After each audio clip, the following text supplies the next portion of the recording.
वही संभल में मस्जिद के सर्वे और इसी के साथ साथ जो हिंसा हुई, इस पर कई सारे आरोप लगाए हैं असदुद्दीन ओवैसी ने। उन तमाम कानूनी पहलुओं पर हमने जवाब लिया विष्णु जैन से। एक बेहद खास मेहमान हमारे साथ जुड़ रहे हैं इस वक्त, विष्णु जैन जी, जो कि इस पूरे मामले को देख रहे हैं और उस दिन वो खुद उस दिन मस्जिद में गए थे जब ये सर्वे हो रहा था। इनकी आंखों के सामने सब कुछ घटा है, इसीलिए बीते दिन हमने असदुद्दीन ओवैसी साहब से विष्णु जैन जी बात की है। उन्होंने बहुत सारे आरोप, जो लीगल मैटर्स हैं उन पर हम आपसे जवाब सुनना चाहते हैं। जो पहला उनका आरोप था, आइए वो अपने दर्शकों को सुनाते हैं, फिर आप उसका जवाब दीजिएगा। आप सेक्शन 3 सेक्शन 4 पढ़ लीजिए, मुझे बताने की जरूरत ही नहीं है। सेक्शन 3 सेक्शन 4 पढ़ लीजिए। क्या करना चाह रहे आप सर्वे कराकर? क्या करना चाह रहे आप खुदाई कराकर? क्या करना चाह रहे? जब सेक्शन 3 सेक्शन 4 में हमने कह दिया कि 15 अगस्त 47 को जिस किसी समुदाय का रिलीजियस प्लेस होगा उसका ना कन्वर्जन होगा, ना उसका कैरेक्टर चेंज किया जाएगा, तो फिर सर्वे किस बुनियाद पर किया जा रहा है? तो बाबरी मस्जिद, राम मंदिर में जो जजेस ने क्या का इतिहास जानेंगे आप? कौन सा इतिहास? इसीलिए तो सुप्रीम कोर्ट ने कहा कि आप इतिहास के नाम पर प्रेजेंट को अप्रेस नहीं कर सकते, सुप्रीम कोर्ट ने कहा। इसीलिए तो 91 के एक्ट में कहा कि हम तारीख को बदल नहीं सकते। ये तो सब भूल जा रहे हैं हम लोग। इतिहास क्या जानेंगे आप? इतिहास जानने का है तो उनका कहना है कि आप कैसे, मतलब पहली बात करेंगे क्या? पहली बात फैक्चुअली गलत है। हाँ। इन्होंने क्या कहा, खुदाई हो रही है। मुझे ये बताएं और मैं डिबेट अभी खत्म कर दूंगा और माफी भी मांगूंगा कि कोर्ट ने खुदाई का आदेश कहां दिया। ज्ञानव्यापी में आदेश जो था वो हाई कोर्ट सुप्रीम कोर्ट ने मॉडिफाई कर दिया। मथुरा श्री कृष्ण भूमि में खुदाई का कोई ऑर्डर नहीं है, भोजशाला में खुदाई का कोई ऑर्डर नहीं है। आप क्या बोलना चाह रहे हो? यू आर जस्ट, मतलब आप अफवाह फैला रहे हो। खुदाई, बैरिस्टर है ना, मुझे बताए खुदाई का ऑर्डर कहां है? Point number 1। पॉइंट नंबर 2, उन्होंने कहा सेक्शन 3 और 4 पढ़ लीजिए, मामला खत्म हो जाएगा। सर हम भी यही कह रहे हैं, बहुत विनम्र निवेदन कर रहे हैं। सेक्शन 4 सब क्लॉज 3 पढ़ लीजिए, जिसमें लिखा हुआ है प्लेसेस ऑफ वर्शिप एक्ट वहां पे लागू नहीं होगा जो एएसआई द्वारा संरक्षित स्मारक है। और एएसआई ने स्मारक को 1920 में नोटिफाई किया था, तो यहां पे प्लेसेस ऑफ वर्शिप एक्ट लागू ही नहीं होता है। और अंजना जी, एक बात और कहना चाहता हूं, एएसआई ने आज माननीय न्यायालय के सामने एफिडेविट फाइल किया है जिसमें एएसआई कह रही है कि हम ही वहां पे नहीं घुस पा रहे हैं। मुझे आप जब भी आप कभी इनसे बात हो या फर्दर इंटरव्यू करें, इनसे पूछेगा बहुत विनम्रता से कि ऐसा कौन सा मॉन्यूमेंट है जो एएसआई द्वारा संरक्षित है और एएसआई वहां कब्जे में नहीं है।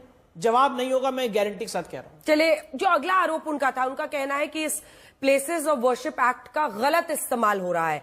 अर्जी एक्सेस की है और ऑर्डर सर्वे का हो रहा है। सुन लीजिए, फिर जवाब दीजिएगा।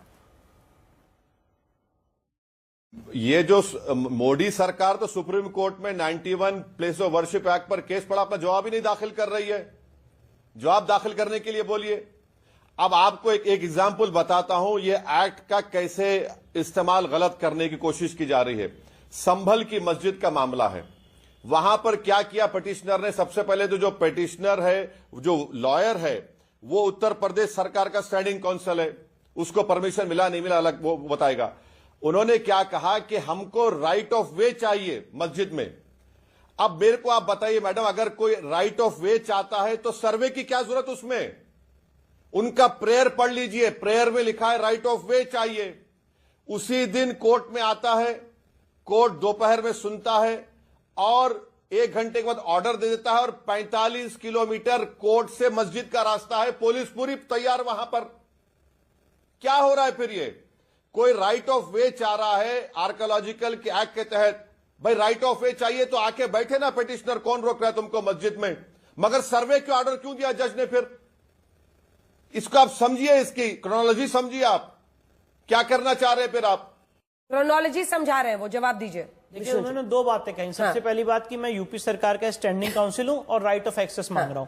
मैं उनको बताना चाहता हूं, जफर आप जिलानी साहब जो बाबरी मस्जिद एहसन कमेटी के वकील थे और काफी समय तक उन्होंने बाबरी मस्जिद की तरफ से पैरवी की, वो सपा सरकार में एडिशनल एडवोकेट जनरल थे। स्टैंडिंग काउंसिल से भी ऊपर होता है, एडिशनल एडवोकेट जनरल थे बाकायदा, इसका कोई डिनाइल नहीं है। और उन्होंने बाबरी मस्जिद एक्शन कमेटी की पूरी पैरवी की सुप्रीम कोर्ट में 5 साल तक। तो क्या माना जाएगा, सपा सरकार बाबरी मस्जिद एक्शन कमेटी की तरफ से केस लड़ रही थी?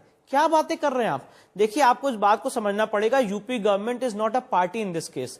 डिस्ट्रिक्ट मजिस्ट्रेट पार्टी है फॉर द सेंस की लॉ एंड ऑर्डर जो वहां पे मेंटेन होना है, क्योंकि एक एएसआई संरक्षित स्मारक है, तो जो डिस्प्यूट है वो एएसआई के बीच में है। एएसआई और पेटिशनर के बीच में, और यह मांग की जा रही है कि एएसआई अपना मॉन्यूमेंट वापस अपने कब्जे में ले। पहली बात। दूसरी बात, यूपी सरकार के 32 स्टैंडिंग काउंसिल हैं, 32, नॉट जस्ट मी, और उसमें सारे लोग अपनी अलग अलग ड्यूटीज परफॉर्म कर रहे हैं, तो यहां पे कॉन्फ्लिक्ट ऑफ इंटरेस्ट क्या है? और तीसरी बात, परमिशन है मेरे पास, जो उन्होंने कहा ना परमिशन कहां दिखाएं, मैं उनको बोल रहा हूं, आपके चैनल पे बोल के जा रहा हूं, परमिशन है मेरे पास। तो जितना वो कानून जानते हैं, शायद थोड़ा बहुत कानून हम भी जानते हैं। इसके बाद उन्होंने कहा कि क्या कह रहे हैं, राइट ऑफ एक्सेस मांग रहे हैं। माशाअल्लाह, आपकी भी दाढ़ी है, आके मस्जिद में बैठी ना, वो उन्होंने मेरे लिए ही कहा।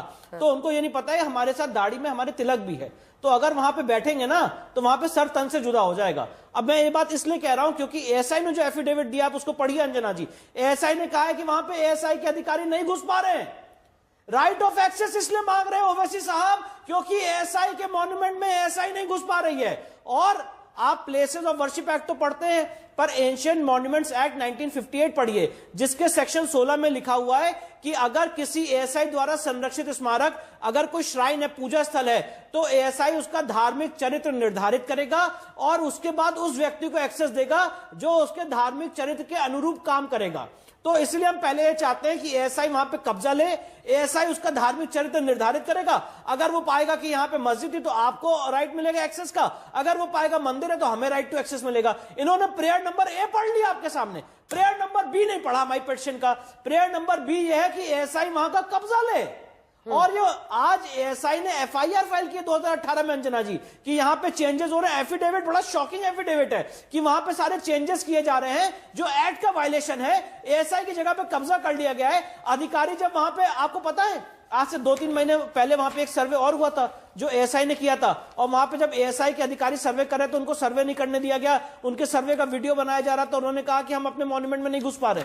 तो ये सवाल है, आपने कह दिया उसको, बस आपने एक स्वीपिंग कमेंट पास कर, कंस्ट्रक्शन करना भी अवैध है और वहां रेलिंग्स बनाई जा रही है, कंस्ट्रक्शन हो रहा है, रेलिंग्स बनाई जा रही है, टाइल बदली जा रही है। पर इन सब का जवाब उन्होंने क्या कह दिया कि राइट टू एक्सेस मांग रहे हैं। आए बैठे हमारी मस्जिद में, माशाअल्लाह आपके पास दाढ़ी भी है, तो भैया वहां पे बैठ ही नहीं सकते हैं। सवाल तो ये है, वहां पे जो हिंदू समाज के लोग पूजा कर रहे थे कुएं की, जो शादी में, और आप किसी से पूछेंगे शादी में, और जब भी कोई घर में नए बच्चे जन्म लेते हैं तो वहां कुएं की पूजा होती है, वो सब बंद कर दी गई है। तो आज वो अधिकार मांग रहे हैं। एक और आरोप वो लगा रहे हैं, वो जो उन्होंने पहले भी थोड़ा कहा, बाद में भी कहा कि कैसे ऑर्डर और सर्वे, जैसे मतलब एक तरफ ऑर्डर आया, इधर फटाफट सर्वे शुरू और सब कुछ तैयारी थी, जैसे दूल्हे की बारात आ रही थी। सुनिए फिर जवाब दीजिएगा। मतलब प्री प्लान था वो। जी जी जी। इनका जो प्रेयर है पढ़िए, प्रेयर पढ़िए, राइट टू एक्सेस चाहिए इनको, section 18 of the ASI act. Access के नाम पर जज साहब पूरा सर्वे का ऑर्डर देते हैं।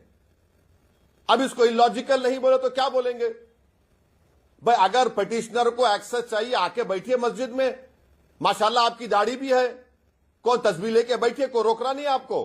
मगर आप एक्सेस के नाम पर आप सर्वे कराने का ऑर्डर जज साहब ने दिया जो गलत है, और 45 किलोमीटर दूर है कोर्ट से ये मस्जिद। पूरी पुलिस तैयार, सब तैयार, प्रशासन तैयार। ऐसा लग रहा था कि दूल्हे की बारात आ रही है और बस इस्तकबाल करना है मस्जिद के सामने सबको। देखिए, सबसे इंपॉर्टेंट बात है, ओवैसी साहब को ये समझना पड़ेगा कि हमारी आपकी दाढ़ी उनको बड़ी पसंद आ गई। हाँ, पर उन्होंने तिलक नहीं देखा मेरी दाढ़ी के साथ, और उनको ये नहीं पता है कि इस तिलक के साथ वहां पे हम नहीं बैठ सकते हैं। शायद वो उस ग्राउंड रियलिटी को नहीं समझ पा रहे हैं। अगर वहां पे होते और जो वहां पे गुम्मे और आगजनी हो रही थी वो हमने देखी है, तो हमें पता है एएसआई के अधिकारी भी नहीं बैठ पा रहे हैं। अब उसको एक मिनट साइड कर देते हैं, थोड़ा मेरिट पे बात करते हैं। सबसे इंपॉर्टेंट बात ये, उन्होंने कहा कि सर्वे का ऑर्डर हो कैसे सकता है। मैं एक लीगल बात कर रहा हूं आपके सामने। 1989 1 SCC पेज 19, केस का नाम है श्रीमती राजवीर कौर वर्सेस चौकीसेरी। इसका आप जजमेंट पढ़ लीजिए, जिसमें सुप्रीम कोर्ट ने कहा है कि आप बिना किसी को सुने सर्वे का आदेश कर सकते हैं। सारा हो हल्ला क्या मचाया गया अंजना जी कि सर्वे का आदेश कैसे कर सकते हैं दूसरे पक्ष को बिना सुने हुए, और सर्वे में आपने मांगी नहीं की है।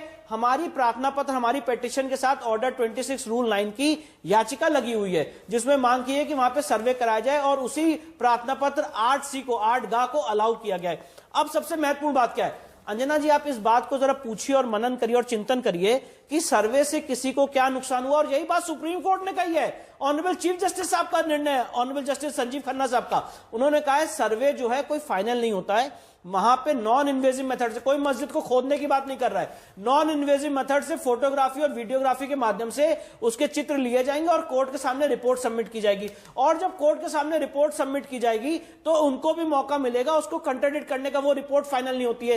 तीसरी सबसे महत्वपूर्ण बात उन्होंने क्या कही कि वहां पे पूरा प्रशासन बैठा हुआ था कि आइए भैया आपका स्वागत कर रहे हैं, एक कॉन्स्पिरेसी की तरफ उन्होंने हिंट किया। तो मैं ये बताना चाहता हूं उनको, मैं टाइमलाइन बताना चाहता हूं। पहली बात, जब सिविल कोर्ट में कोई वाद दायर होता है 11 या 12 बजे से पहले, तो अक्रॉस यूपी, नॉट जस्ट मतलब एक सिविल कोर्ट, अक्रॉस यूपी वो केस उसी दिन 2 बजे जज साहब के सामने पेश किया जाता है। हाई कोर्ट और सुप्रीम कोर्ट की तरह कोई कॉजलेस नहीं बनती है कि एक हफ्ते बाद की तारीख मिलती, उसी दिन सुनवाई होती है। दूसरी बात, court ex party interim order survey का अपॉइंट कर सकती। मैंने आपको सुप्रीम कोर्ट के जजमेंट का हवाला दिया और बहुत सारे जजमेंट्स है बॉम्बे हाई कोर्ट के जिसमें सेटल्ड लीगल, वो बैरिस्टर है उन्हें पढ़ना चाहिए, सेटल्ड लीगल पोजीशन है कि सर्वे का ऑर्डर एक्स पार्टी किया जा सकता है। सिर्फ लॉ का मैंडेट यह है कि जब सर्वे करने एडवोकेट कमिश्नर जाए तो दूसरे पक्ष को भी साथ लेके जाए, जो यहां पे फॉलो किया गया। तीसरी बात उन्होंने क्या कहा कि वहां पे कैसे वहां पे प्रशासन बैठा हुआ था, मैं बताना चाहता हूं। हाँ, पुलिस तैनात थी। एडवोकेट कमीशन ने जैसे ही कमिश्नर अपॉइंट हुए 3 बजे, उन्होंने ये निर्णय लिया कि मैं सर्वे आज ही करूंगा और 6 बजे करूंगा। अब आप मुझे बताइए, कोर्ट ने अपॉइंट किया एडवोकेट कमिश्नर को, आप वहां पे सर्वे करिए और 29 तारीख से पहले रिपोर्ट दीजिए। एडवोकेट कमीशन ने निर्णय किया, जो एक निष्पक्ष आदमी है, कोर्ट द्वारा अपॉइंटेड, एडवोकेट कमीशन ने निर्णय लिया कि मैं सर्वे आज ही करूंगा। अब पुलिस प्रशासन को उन्होंने इन्फॉर्म किया कि आप मेरे को फैसिलिटेट करिए, और ये फैसिलिटेशन पहले एसआई के लिए भी हो चुका है, तो वही फैसिलिटेशन एडवोकेट कमिश्नर को भी किया गया।